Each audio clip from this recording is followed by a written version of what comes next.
Welcome back, welcome back, welcome back. So here we are on episode 14. This episode is called Man-Made Monsters, and I have two incredibly special guests. I'm going to ask each one of my guests to introduce themselves, and I'm going to start with our first returning guest. Hey, I'm Kathryn. Andrea. I'm an actress. I recently directed a little short film called Truffles that is very fun and quite a trip. I'm doing some short films. I've got some short film bookings coming up that I'm excited to get started, and I'm excited to be on the show today. Thanks a lot for coming back, Kathryn. And I have something very special I want to present to you at the very end of the show, so remind me. Okay. And our second guest, I'm going to ask Renee. Oh, I shouldn't say. You introduce yourself. Hey guys, I'm Renee. I kind of do it all. Renee, you and I met at a throne room show not too long ago. Mm-hmm. You had showed up in my algorithms, and you were quite intriguing. And Nick and I are both huge fans of Gunnar Heath, so I saw you there and knew I very much wanted to have you on the show, so it's been kind of awesome. We had our friend Matt Burns scheduled to be on. Unfortunately, he's sick and wasn't able to make it in. So we're going to plug a couple of his events. Each one of us is going to make a plug for our friend Matt Burns. And Matt does an incredible amount for this local film community. He was a music producer, too. He did a lot of stuff, show produce, punk stuff. That led to his work with independent cinema. And we've had a couple of his friends on, including you. That's how I met you. And then our friends Donna and Mark Byrne, who's on one of my favorite episodes we did, one on JFK.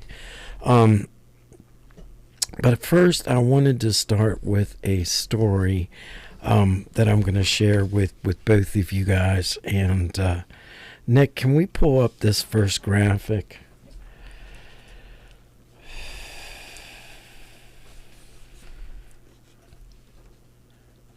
Okay. All right, so this is Tuesday night. I'm on the phone with this old friend of mine, and we're planning this hiking trip. This is about 8:30. I live in Fallen Waters near you, and I see the most incredible fucking thing I've ever seen in my life in the sky. And I'm on the phone with my friend, and I'm trying to describe it. She says, "Get off the phone, take some pictures." So I do. I take some videos. I come back on, and then this thing even gets. I'm screaming. I'm screaming. You've got to be fucking kidding me. You got to be fucking kidding me. It's spraying something, and I'm losing my mind. I call my boss. I'm thinking it's War of the Worlds. What's that sound effect we queued up for this one? Here we go. I thought we got it. The tripods were coming. Oh, we lost that one. You can improvise. Yeah. What's it sound like? Pull up the next image, because I got to tell what it really was. Oh, God. So this is what I saw in Fallen Waters at 8:30, and I thought for sure it was like the aliens were here. I was Bob Lazar was there. It is. I thought it was it, so I spent the whole night.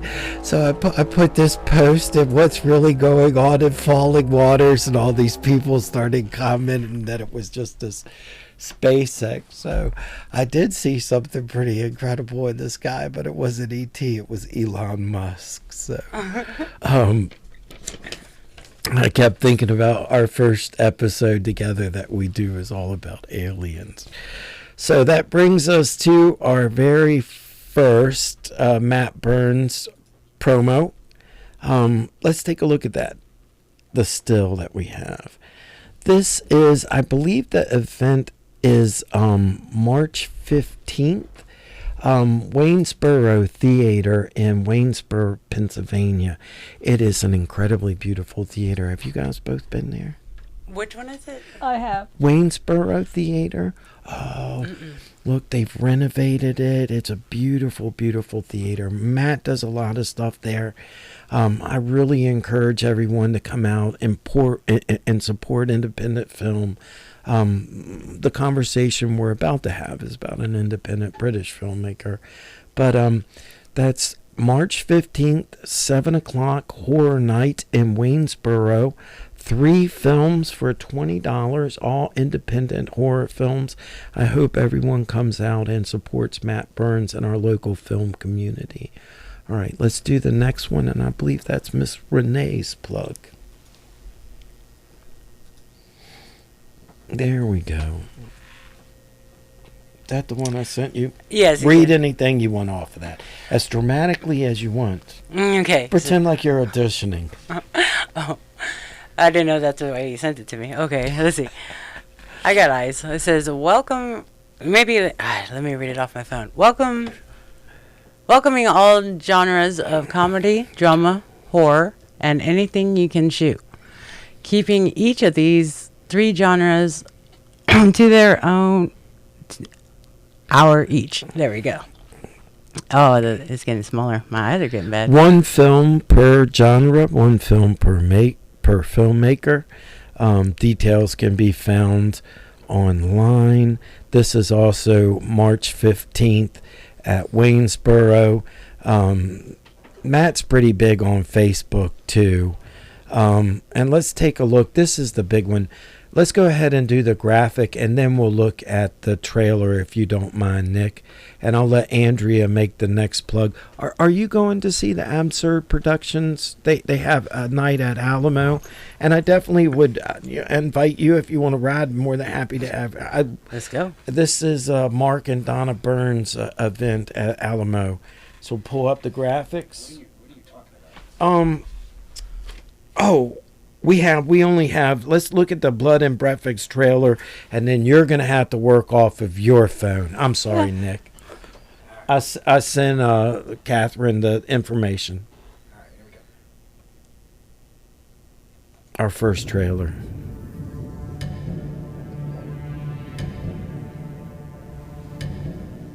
This serial killer, it's not you, is it?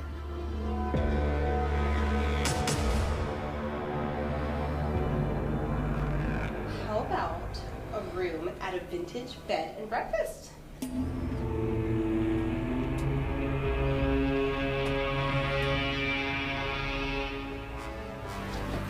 The police radio puts in near you. Close enough. There aren't many accommodations open around here in the winter. This place is one of the few.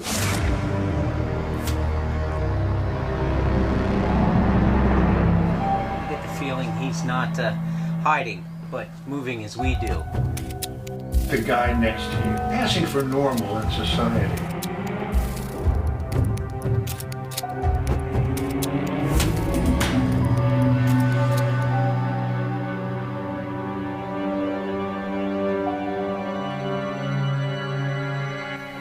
We're on hold till we get the word from McSorley. He's working from the inside, but I can't get through to him.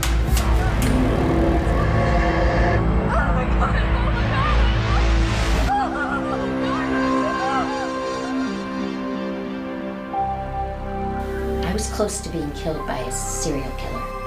What are the odds of a serial killer getting you or me? Well, I think all the strangers are here. Locked in a house with a deranged psycho.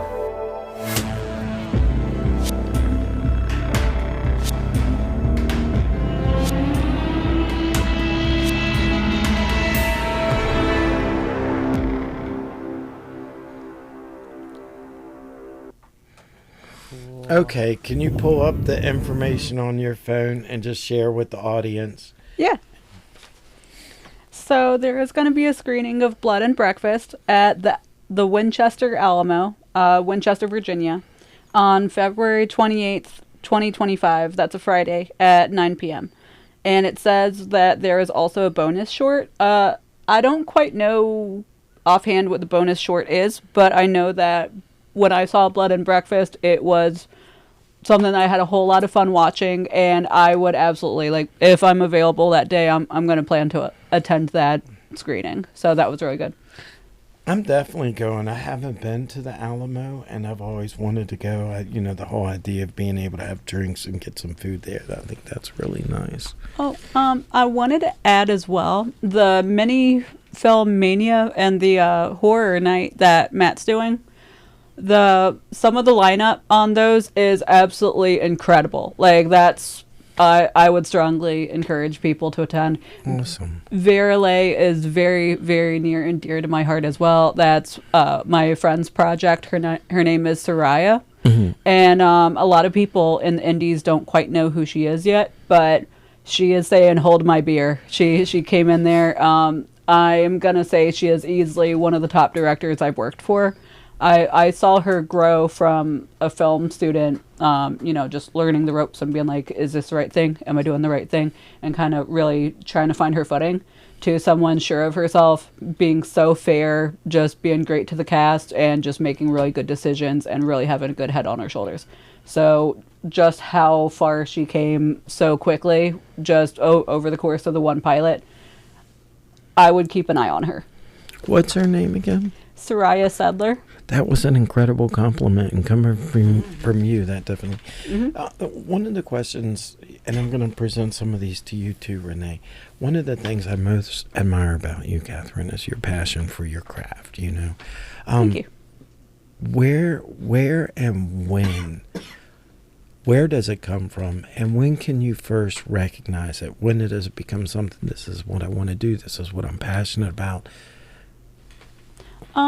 Where does the passion come from? I think it was, I'm not really sure how, but I knew that it was something I really wanted to do. So I was actually interested in acting when I started high school, which is something that a lot of people don't actually know, because I don't really tell people most of the time. And I was in like some drama and theater class, and I want to say this because I think this is going to be inspirational to some people out there. And unfortunately, I didn't really have support at the time with the teacher they had, and I'm not going to say who it was. I don't even tell people where my high school was. But the theater teacher I had was very favoritist toward a crew that I was not part of.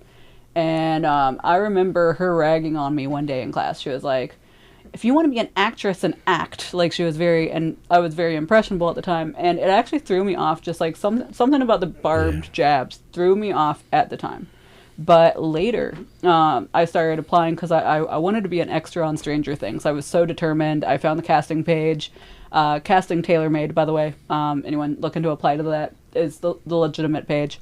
I applied, and there was so much competition, I never booked it. And I applied every single casting call. My old coworkers at my old job remember every single casting call I was applying for the entire season, and I just didn't book it. But then I caught wind of another casting company in Atlanta, and Rose Locke Casting. She's actually the casting director that cast for the Hunger Games, and she booked me for Shazam 2.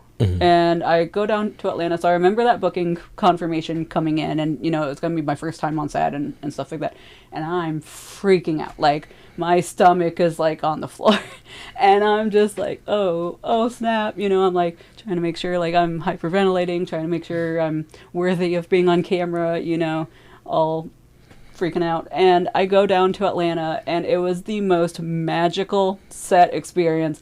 That was definitely the best first set, because, and now that it's out, I can talk about it more, which is, I was in a park. I was someone portrayed as, I would have been doing yoga in the park. And then these monsters hatch from eggs, is what they told us. And they had concept art that they showed us. And they had this yellow pole, and they were like, just follow, here's where your eye line is. It's on this pole. And we just had to scream and need the hero to save us. But something about that experience just clicked, and I had so much fun running and screaming and needing a hero to come save me, and it clicked. And that's, I think, where my passion came from. I very much, if I go to Atlanta and I look at Centennial Park, That's where we shot that day. I look at it so fondly, like it's so sentimental to me. That's beautiful to hear, yeah. And I think that's where it came from. And I think my love for horror and working in horror and true crime came from that as well. That makes sense. Renee, let me ask, performing, right? Let's talk about performing. Let's talk about the last band you were fronting. You were with, is it Disfigure? Disfigure, yes. And then I want you to take us back a little bit, talk about some of the favorite bands that you fronted, and share with the audience some of your rock and roll background.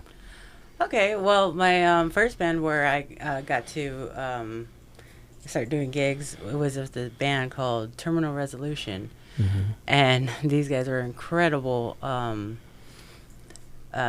musicians, and I was just still learning my voice. Yeah. But they gave me the opportunity to front them, and I was thrilled to be fronting such a cool band. You know, they made me sound good. They pumped me up. Right. And I loved it, and I like to scream. I haven't caught up with those boys. I don't know what they're doing right now, but I haven't seen them around lately. I hope they're still making music. Yeah. How long, can I ask, how long have you been performing? How long have you been a front person? Well, it started with Terminal Resolution. Back then I was doing LC&K promotions. I had my own radio show in DC on FM radio waves, and I met a lot of people, and I think that's how I met them. It all started from when I moved here to this area. I was new to the scene, and as soon as I got here, the first thing I looked up was metal shows, and I just dove into the scene and just started making all these friends, and that's how I got the opportunity to be where I'm at. I'm going to ask one more question on the rock and roll, and then I think we'll get into some of our clips. Can I ask your favorite female front rock and roller? That's got to be Angela Glasgow from Arch Enemy. She's the first one I've heard of, and she was awesome. She sounded like a dude, and I was like, wow, she's got balls. And I'm very inspired by her. Are you familiar with Wendy O. Williams? Yes. I saw Wendy for my 21st birthday on Maggot's tour. She was always my favorite female front, you know. I loved Wendy. I thought she lived a sad, tragic life, but I thought she was one hell of a fucking performer. She was incredible. I'll tell this. I was like, they had this television show. It was called Fridays. It was like supposed to be like Saturday Night Live, but it came on Fridays. And she came on that show. She had the mohawk. She's got this chainsaw, cuts a television in half, and I'm like, I got to see that woman. I was like a teenager, I had to see Wendy O. Williams. Kathryn, I think the first clip that we're gonna take a deep dive and let's spend some time with, I want you to set us up. And the first Truffles clip that we have, and help the audience understand what's going on with this. Okay. And you tell Nick when to play, okay? There you go. Yeah, I'm ready. Whoa! Oh, excuse me. You're not excused. Okay. Sorry, I'm just gonna go. No, you're coming with me. Hey, man, just take my wallet. I don't take bribes. Hello, my old friend. Take a breath. It's wonderful. It's good to see you. So you brought back a pirate? Yeah. Isn't he great? I ran into him on an excursion to Singapore. Captain Decapitate. He's my new muscle. So, you got the American currency for today's undocumented contraband exchange? Yeah. What's the deal with these things again? Like, this was more expensive. Pause that just for a second, Nick. Set that up, Kathryn. What's going on here?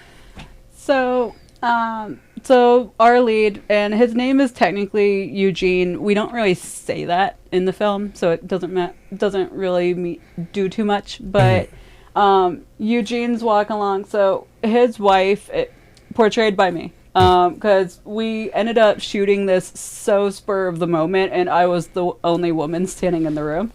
So that's why I took the wife role. But the wife is just absolutely rotten to him. But it's this very, very, very dark script, and me and Cammie White wrote this script. Okay. Yeah, and we were like, let's write this really messed up, just god-awful script, and let's read it as a comedy. And so really, Eugene's very, very oppressed.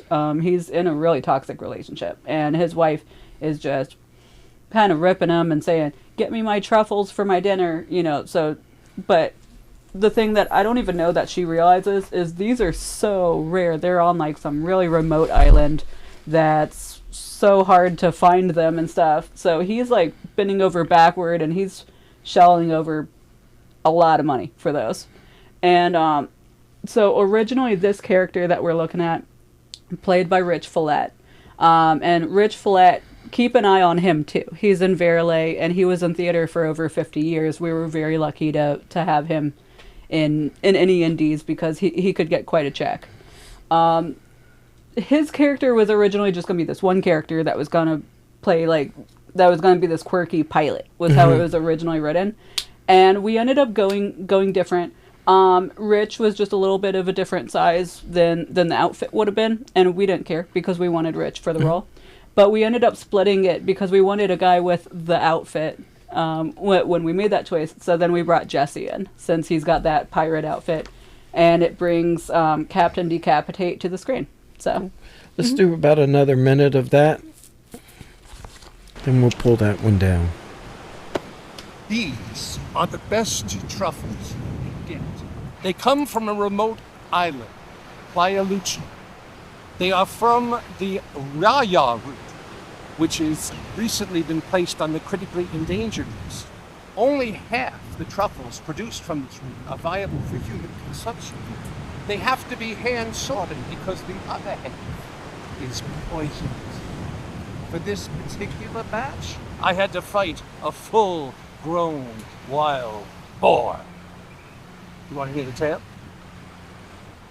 I'd really hate to cut this short, but I'm in for enough grief as it is, and I need to get back down the road to the missus.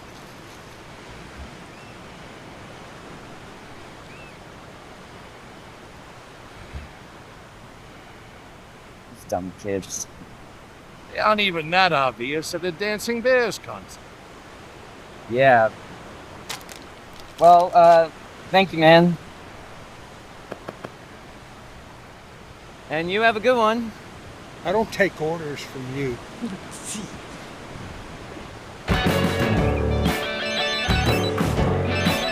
Go ahead and bring it down. And I just love how it turned out. I'm really happy with it. I'm really happy that Captain Decapitate finally gets to be on screen, because that's Jesse Green's actual wrestling persona.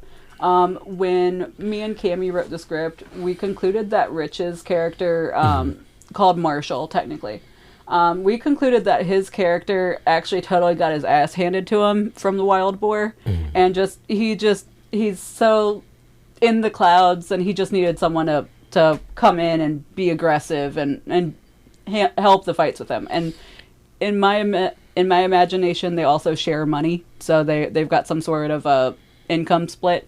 So it works out. So you're the director? You directed this? Mm-hmm. This is your first experience as a director? So I have a project that in a dream world I like to get done. The Bloody Poolside project. There are a couple snags where it's a little bit stuck in production hell. I am seeing if I can get it out, but for a finished project that, without that limbo, this is the first. Hats off. That's fantastic. Can we take a look at the next clip? Are you in the second clip? Are you? No. No. I feel like, I feel like for highlights, because my character, so me and Cammie wrote my character to be very flat. I'm very 2D. And I portrayed her accordingly with, because I don't see her being complex, the wife. She is just basically just mean. Until the end, and I won't spoil that. But yeah. I'm just very mean. So there's not really a lot. I wouldn't consider it a highlight. Gotcha. Hey, yeah, how you doing? Can we take a look at the next clip? That Yeah, this is yeah. it? I Okay. just saw the. You got something? No? What you need? Oh, well, what do you got? You know, what do people have? What's in season? We got your sativa, your indica, your LSD blotters. We got a lean, full, and proof. What do you want? Don't you have, like, marijuana? You want shrooms? Perfect. Yeah. Well, you take cash? Prefer Venmo, but sure.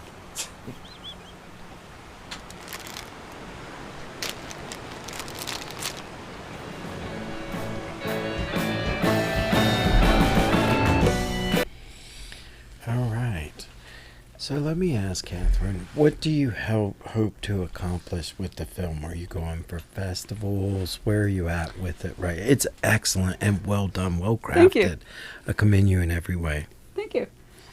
So for that film, I am just going to focus on festivals for it. Mm-hmm. I have a thought just like in the back of my brain, and I'm not committed to it. So like, don't be mad at me if I don't end up doing it. But anybody. But I'm thinking about doing like this little like mini film anthology one day of like the writings of Kathryn, Andrea, and friends. You know, like because Cammie helped greatly with the script. But I would love to do a little anthology just of little films that I've made that would add up to a feature length. But I'm thinking that, you know, if I end up with enough short films under my belt to justify it. Yes. Because I had fun directing. I don't love directing enough to call it like a goal of mine. Like, I'll have fun with it if I'm doing it. My passion is with acting. You know what I mean? Yeah, totally. I want to also suggest for screenings, look into the Patterson Art Center in Baltimore. They used to have, and I'm sure they probably still do have, some incredible films. They're really good for the Baltimore has a great film community. Okay, let's go ahead and pull up our next graphic, Nick. This is going to be our plug for our mutual friend. Gunnar. Yeah, it's absolutely on. Throne Room is playing at Tilty McFlippers in Martinsburg on February 21st. I encourage everyone to please come out. Gunnar Heath is just a phenomenal fucking artist. The guy's incredible. We got a great music recording with him last session, and we had a wonderful time. Kaluna is a lot of fun. I really enjoy those guys. And Tilty McFlippers is a pinball bar. And have you been there yet? I have not yet, but I have You'll to. love it. You'll love it. All right. You can you read the next one? Can pull up the next graphic? Oh, yeah. So this is Saturday, February 15th. It's going to be Trap Rap, Belljack, Deluser, yeah. And Johnny Lethal. Yeah. Also at Tilty McFlippers. I like Johnny Lethal a lot. Like, he's from Frostburg area. And recovering addict, you know. Just him and his guitar. Has a long history, played in bands. He's a really neat guy. And I love the kids with the Losers. I mean, we were going to do the episode. It was going to be you and Hunter. And I'm going to develop a show with them. But it was great to have you on with just us. Yeah. Let's set up this first clip that we're going to look at. Tell us where this is from, what film it is. Okay. When it was shot, and just let the audience know what they're going to look at. And we're going to jump around in it. That's okay, the plan, right? Yeah. Yep. Casting out and summoning the attention of a director named Craig Singer. have every attention. Captivate him.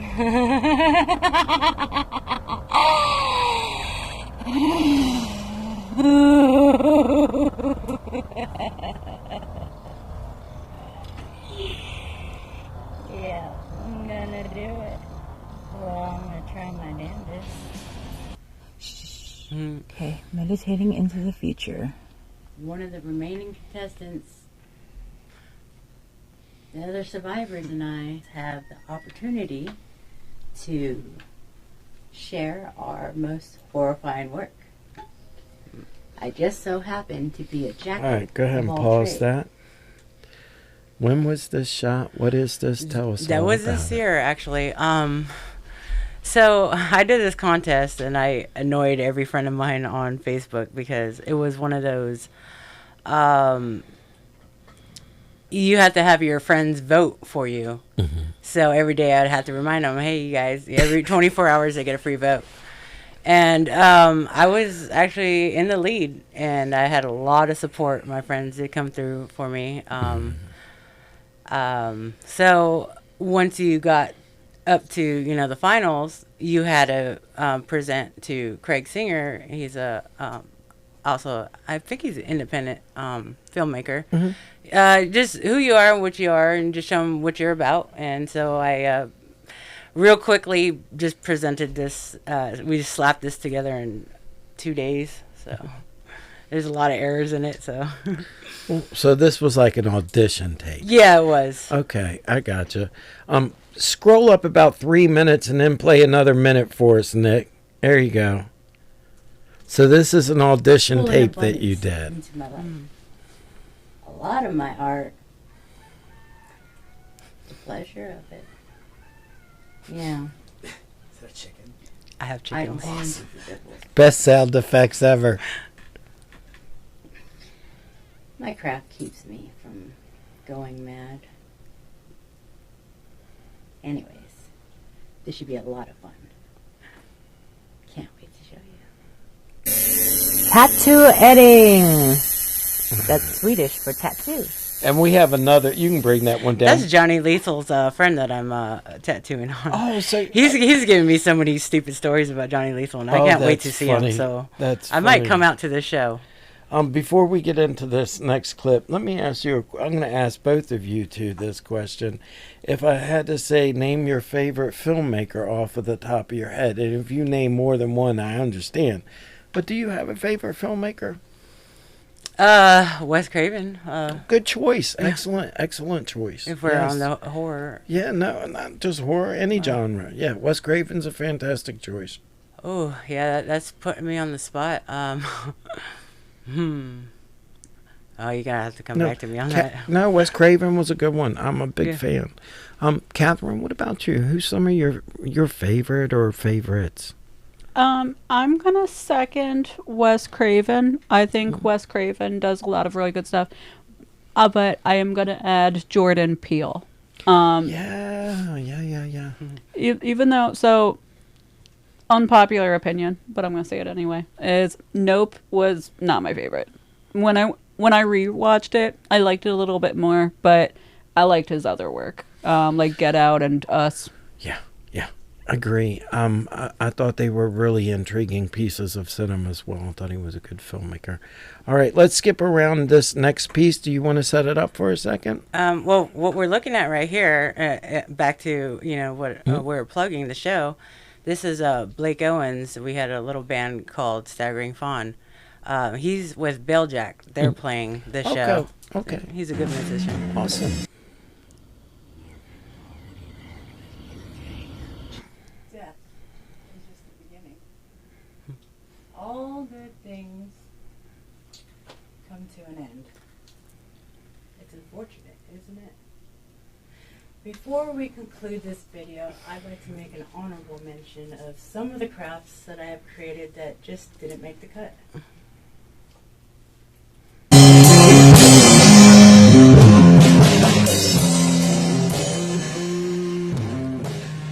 This special creation has taken half a year to complete, and I calculated over 2,000 hours going into it.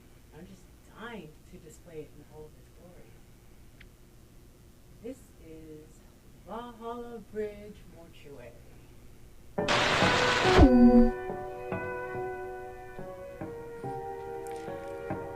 This is a holy diver. Nobody gets it, but I drew the holy diver. You can go ahead and bring it down. The holy diver from Dio. From Dio. You see the chains, the beast, he's whipping the chains around, and the little bird, he's got a little preacher thing, and his glasses are falling off. I saw Dio a couple of times back in the day. I always thought they were a blast. All right, so that brings us up to, we have two topics that we're going to cover this evening. The first one is, when I had originally put this show together, we were going to talk about the filmmaker Ken Russell. I think really the reason that Matt Burns didn't come is because he didn't do his homework, so he essentially played hooky. That's my guess on it. But I've been a big fan of Ken Russell. He passed away quite some time ago at the age of 84. Can you bring up the first graphic that we have, Nick? And I wanted to put this out there, and this kind of developed some from you, Kathryn, from our experience with Mark and Donna Burns, and because we were hoping to have Matt on. I wanted to put it out there to the film community that I'm always looking to do a program, an episode about cinema. I know I'm a conspiracy theory, we can, relax on that. And it's always easy to incorporate cinema into it. It was easy with Mark and Donna.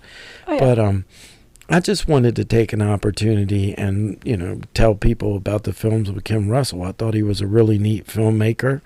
I liked this. This was from when he died at 84, the last line.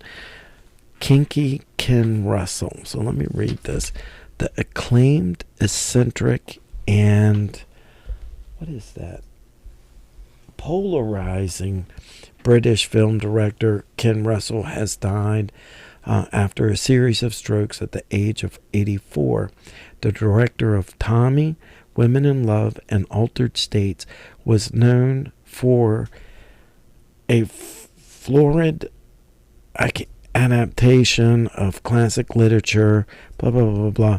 Kinky Ken Russell. I always thought his films were really sexy. I gotta be honest. I thought Lair of the White Worm, based on a Bram Stoker book, the guy who wrote Dracula.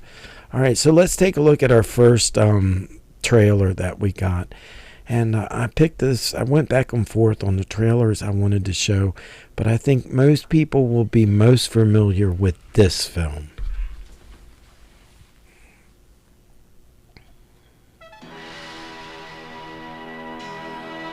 Proud to announce a truly outstanding rock opera film, Tommy.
Director Ken Russell and producer Robert Stigwood have made a film of Tommy and assembled some of the greatest names in music and the cinema. Tommy by The Who and based on the rock opera by Peter Townsend stars Anne Margaret, Oliver Reed, Jack Nicholson, Elton John, Eric Clapton, Tina Turner, Roger Daltrey as Tommy, Don't miss Tommy, the film. Your senses will never be the same again. What a fun movie. Have you seen it? And I mean, from what I see there, kind of has a Pink Floyd The Wall. Oh, yeah. It's from that same kind of era, big rock films. Helped make a lot of those bands a lot of money, made them big names.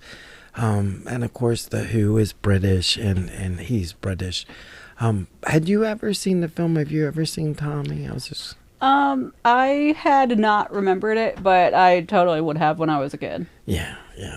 I have family who loves The Who. The Who was actually technically, I mean, not that I really remember it, but was my first concert. I was 5.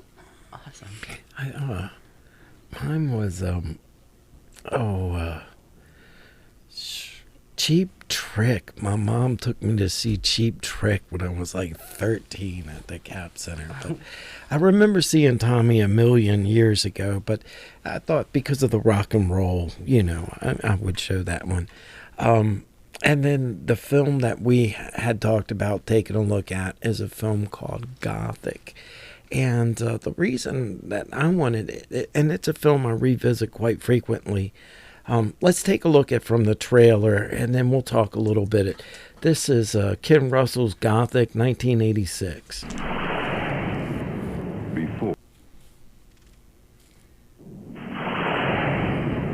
Before Mary Shelley could write her masterwork of terror, Frankenstein, she had to experience it. I have it in mind to raise the dead.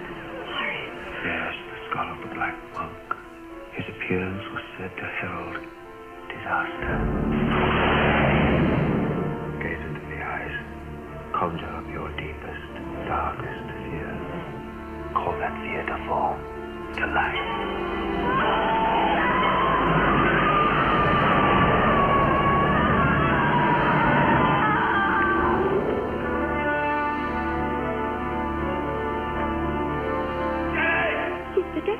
Children, your clothes and hoods. It's alive! No good. You can't run away from your own fears.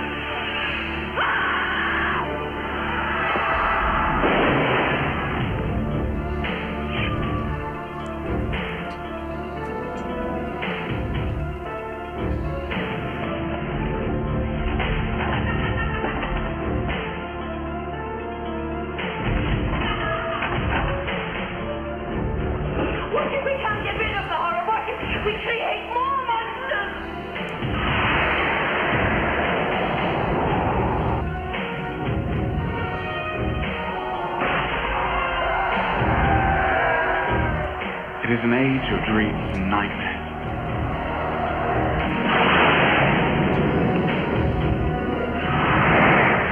It's shown me the torture it had in store for us.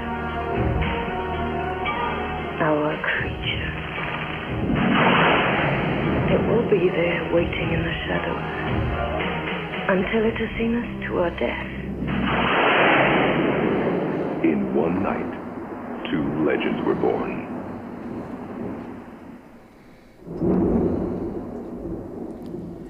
I gotta say, it's really worth a revisit. All of his films are available for free on Tubi. I'm getting ready for the show. I pulled it up a couple of weeks ago and I watched it. There's parts of it that are really cheesy. And as we were talking earlier, it is that quintessential low-budget film, small cast. Has a lot of similarities to Bed and Breakfast too. That Gothic manor kind of thing.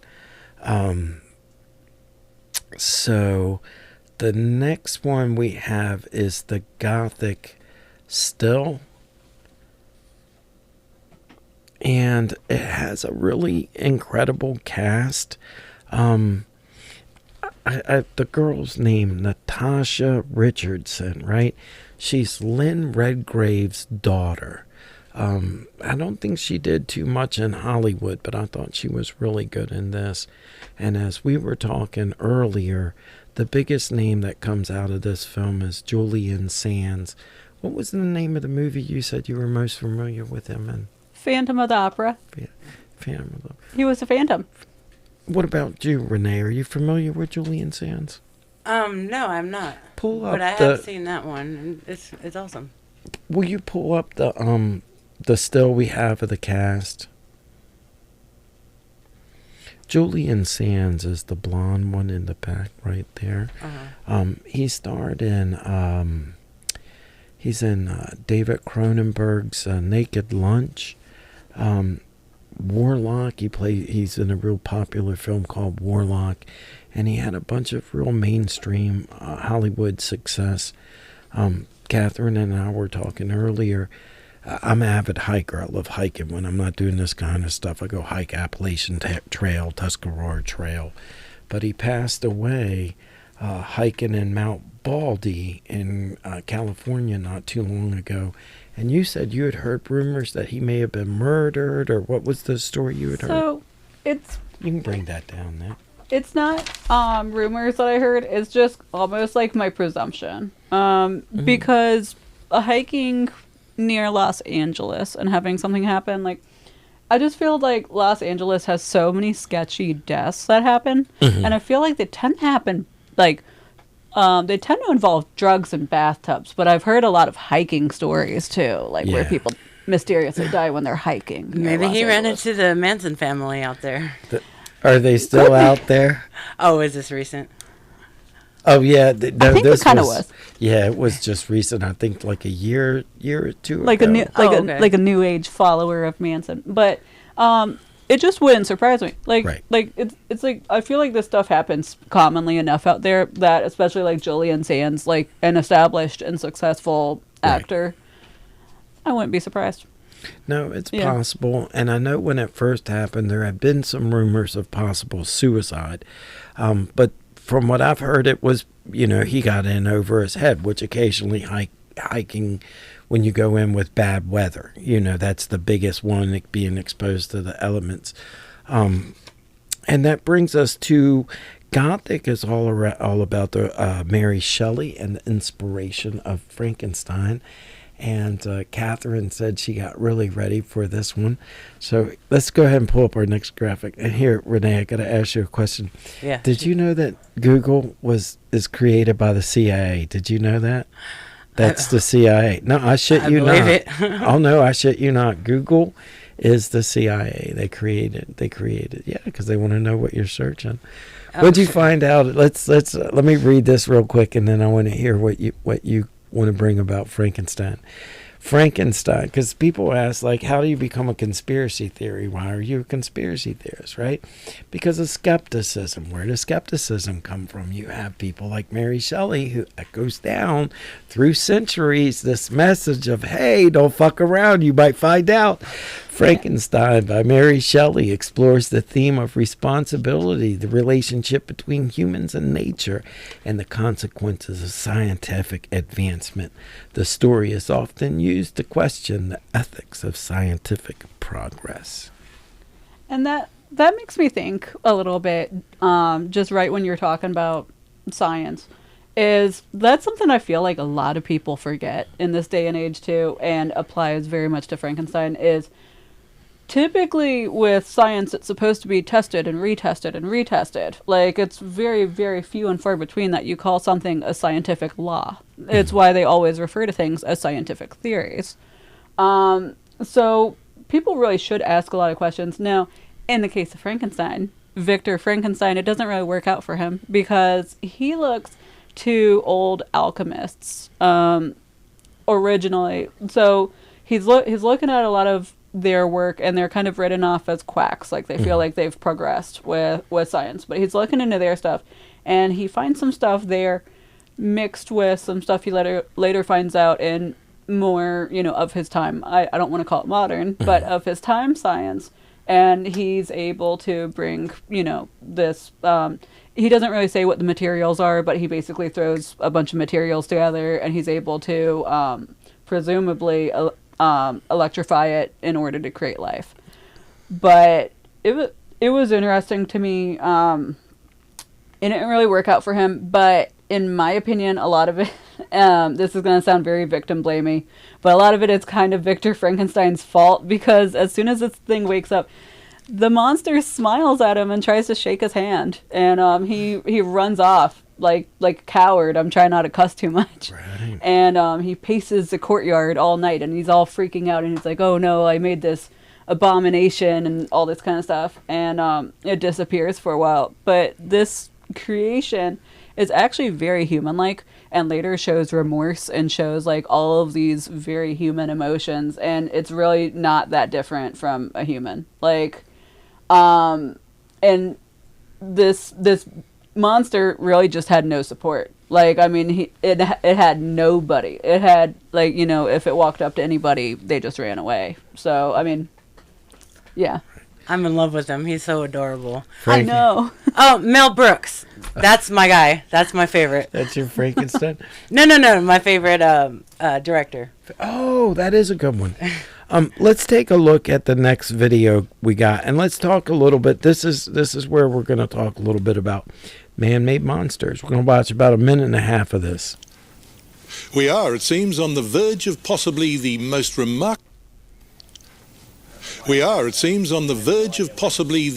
remarkable scientific breakthrough in human history, and the most controversial too.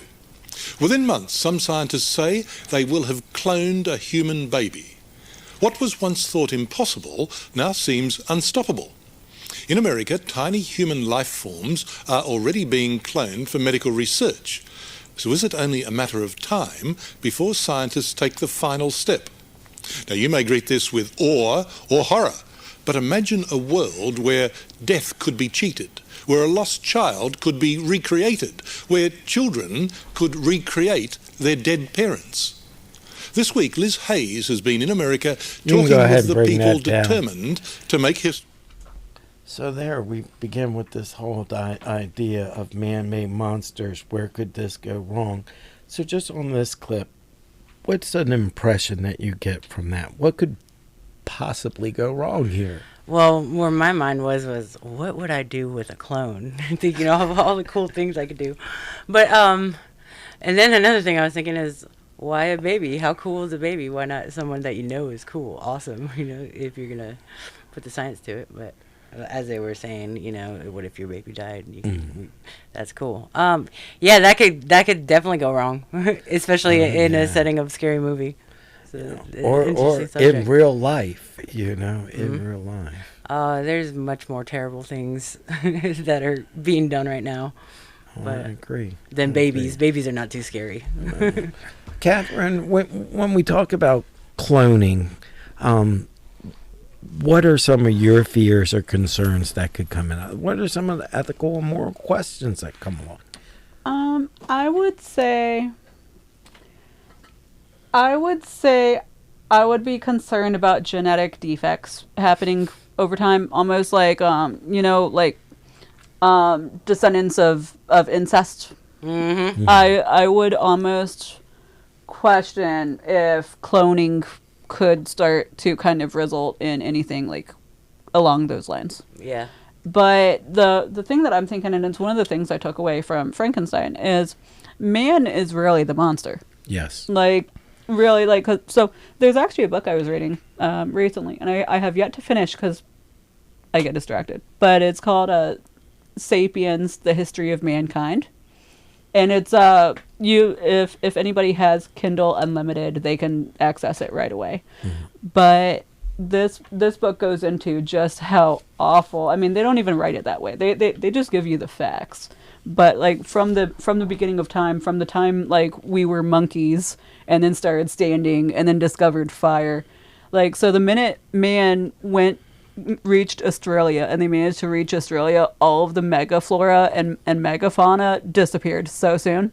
Like they had giant kangaroos, they had all these things, and man just comes in and their existence just wipes everything out. Like we have been destroying, like, most animals have a couple different species, but all we have on Earth is a Homo sapien, and a lot of that is because of us, because we killed all the other kinds of humans. So with cloning, with creating anything, I don't see it going well, because man, in my opinion, and this sounds so pessimistic, so I'm sorry, but I feel like a lot of the time man just ends up being inherently evil. So I don't really think there's a lot of good to come out of it. Like AI. I agree. Yeah, because it's I our agree. creation. So I agree. Let's go to the Joe Rogan, and we're going to skip that other one. Yeah, and we're going to watch 2 minutes of this Joe Rogan clip. We're going to wrap up the man-made monsters conversation with this. Men that are single is very in America. The amount of men that are single is very high. The amount of men that haven't had sex in like over a year is very high. And there's a lot of people that are just locked into their computers and they're just on their computer all the time. It's super, super common. If something came along that allowed, like with these exponential increases in technology, like what you're seeing with these AI programs now, which are really stunning visuals that they can create in seconds, in minutes, they can have a short film. It's crazy what they can do now. If they can do that with a physical moving object, like if they can get a real humanoid object that has perfect features and is your girlfriend and is warm and sweet and gives you everything you want from a human, never argues with you, it's game over. It's game over for the human race. Like if I was artificial intelligence, I wouldn't kill everybody. I would just let them die off. Like the most humane way to do it is to let them realize that they're unnecessary and there's no need to have kids when you can fuck your Jennifer Lopez robot. And that's what they would do. They would just live with their robots and no one would have like real relations anymore. It would go away so quick. It would be then they start having robot babies, so you don't have You to can go ahead and like bring it for down. women that want kids like you. So what could possibly go wrong? You know, thoughts on the clip? Yeah, game over. I'm never getting married. We're already here. It's. Oh, Kathryn, you want to say anything on the Rogan clip? So the Rogan clip is actually, I don't know if I agree with Rogan on his thoughts on it, and I'm still like kind of reflecting. Like I might actually change my mind on this like tomorrow. Right. But I don't. So I feel like there's a lot of lonely men that they'd be totally down to have a sex robot, and I feel like there's a lot of men who. It's a whole genre of porn too. Like, not that I would know anything about it.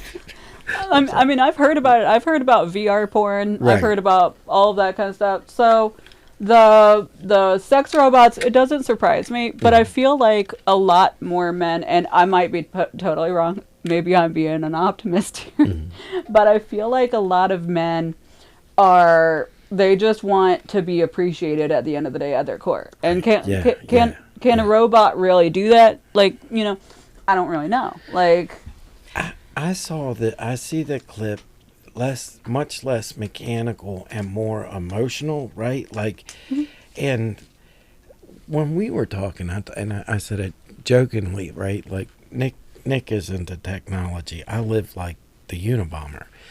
I don't want technology, and I see these films where I wonder if people have intimate relationships. I mean, how intimate do you get with your phone? You know what I mean? Like, I don't know.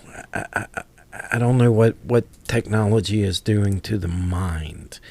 I think it definitely changes things. I think it depends. I think it depends on who a person is surrounding themselves by, because that actually makes me think about it. So, I have an acquaintance who actually started using basically like the Chat GPT. I don't think it is Chat GPT, but it's powered by that. It's like some sort of little friend you can have that's not real. Yeah. And they were noting that app was more supportive than like nearly everybody they know. And it's like I'm blessed to have a lot of good friends and people who I can actually like trust and lean on, and because of that I just cannot imagine the use of that app. But I feel like if someone has enough toxicity, just not enough good in their circle, then it might be very helpful, and if used properly and not like obsessively, not turn it into like some Megan type AI stuff, then it could probably actually do some good. But risky. I don't think we're a far stretch from there. You know, like I found I see a lot of YouTubers who talk about online mental health, where they actually just see their therapist on your phone, right? Mm-hmm. And I'm thinking, couldn't you do that with AI? Do I really see a real therapist? Couldn't they just have a computer that I'm looking at that's telling me my mental health is fine or wrong or whatever? But anyway, I think we're going to go ahead and bring this part to a close. And then I've got one more thing I'm going to share with you guys, and then we're going to close the show. Renee, I was going to use this trailer in the episode I was going to craft with you. So I'm going to hit you both cold, and I want to get your sincere reactions to this. This is a documentary that is coming out later this year. Humanity is not the only intelligence in the universe. Humanity is not the only intelligent species. We are absolutely not alone. Non-human intelligence exists. UAPs are real, they're here, and they're not human. I spent 25 years as a senior official with the CIA. I worked on highly classified UAP programs. 28 years as an astrophysicist. I served as the 4th Director of National Intelligence. Director of Aviation Security in the National Security Council. A one-star admiral after 32 years of service. People that come forward with this, I feel like they've taken their life in their own hands. I was recruited to a highly sensitive government program that investigated unidentified aerial phenomenon. For over 16 years, on behalf of the U.S. government, I worked as a senior intelligence official on the unidentified aerial phenomenon topic. We learned that the U.S. government was involved in a long-running secret war with other nations to collect and reverse engineer vehicles not made by humans. I have seen with my own eyes non-human craft and non-human beings. So look at that thing. It's rotating. There's a whole fleet of them. The first country that cracks the code on this technology will be the leader for years to come. China has established its own version of a UAP task force. You think for a second that they wouldn't consider using it to achieve their ends of domination? This is similar to the Manhattan Project. This is the atomic weapon on steroids. This is so secret, very, very few people in our entire government have been allowed access to it. Even presidents have been operating on a need-to-know basis, but that begins to ramp out of control. It's not acceptable to have secret parts of government that no one ever sees. You better be careful about a government that doesn't trust its people, because there's no telling what they'll pull on you. This is the biggest discovery in human history. You had information being locked away that could change the trajectory for species. It has so many beneficial impacts, including clean energy. We should have disclosure today. We should have disclosure tomorrow. The time has come.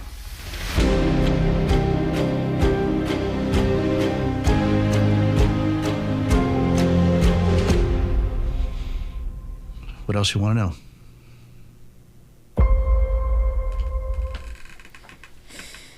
Renee, your first general impression of the trailer?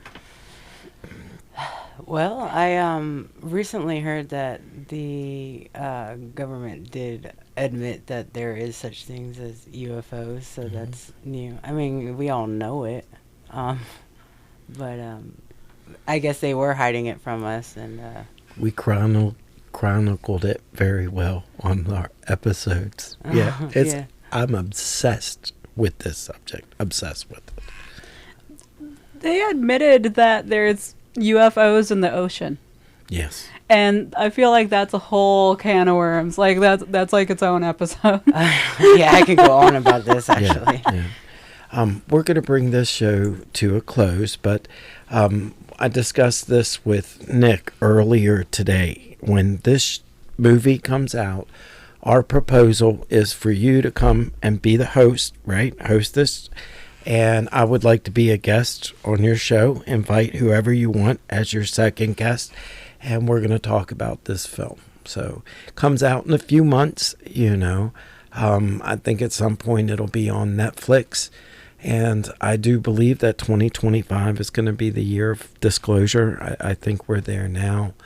And I'll say, we're going to take a little bit of a break. Nick has some family things. We're working on some exciting shows. We're going to invite the guys from Sorry Souls Motorcycle Club to come on, and we're going to do our first non-conspiracy related thing. And I just want to do an interview with them about the history of their club, and, it's right there in Falling Waters. Yes, they got a nice club. And Nick and I have met the guys a few times before doing rock stuff with the Let There Be Rock School. Mm-hmm. So we definitely love your support and love having you on the show. And thank you once again. You're episode 3 and 14. And think about who you want to have on. And we're going to talk all things aliens as soon as this documentary comes out. Sounds good. So thank you both. Well, thank you for having me. Matt, get better. Matt, get better. Anything you guys want to be followed? Anything you want to plug before we close out? Well, I'll let you go first. So what I will say is one quick message to all the viewers, since I have been, some of my viewpoints today are pretty pessimistic, saying men are evil, is just please be the positivity you want to see in the world, or at least don't be causing a bunch of harm, because I think if people are more positive to each other, then a lot of the power of man-made monsters will instantly not be a problem. That's my theory. But and my Facebook and Instagram are temporarily deactivated, hopefully for not too much longer. You can follow me on TikTok at Miss Kathryn Andrea on TikTok, but that's it for me. Yeah, I don't think right now at this moment, like, I got to talk about what I really get into, what I want to plug. So I'll leave that for next time. Yeah, next time we're going to have you back. That was a good positive message that you sent out there. I guess I'll just tell everybody, stay away from marijuanas and be good. Yeah, okay. Hey, real quick, with this Mary Shelley Frankenstein, 19th century, so think about Frankenstein, and now you factor in alien technology. Okay. So that's taking things to a whole nother level. But Nick, go ahead and bring us out.